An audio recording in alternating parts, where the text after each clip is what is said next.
ធ្វើជាមនុស្សកុំរំពឹងឲ្យមនុស្សគ្រប់គ្នាយល់ពីអ្នកទោះបីអ្នកខំធ្វើល្អប៉ុណ្ណាក៏ដោយ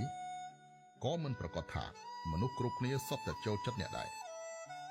អ្នកខំធ្វើច្រើនយ៉ាងណាក៏មិនប្រកាសថាមនុស្សគ្រប់គ្នាថាអ្នកល្អដែរមាត់ដូចតែគ្នាតែខុសគ្នាត្រង់របៀបនិយាយ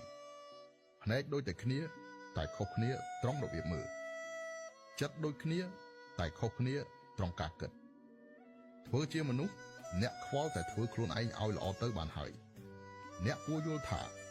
ឥន្ទ្រីមិនចាំបាច់អបអរសាទរក៏នៅតែហោះហើរកូនស្មៅគ្មានមនុស្សខ្វល់ក៏នៅតែបន្តលូតលាស់ការព្រៃនៅលើភ្នំគ្មាននរណាកោតសរសើរក៏នៅតែក្រអូបផងដែរធ្វើជាមនុស្សអ្នកមិនចាំបាច់គប់ចិត្តគេទេ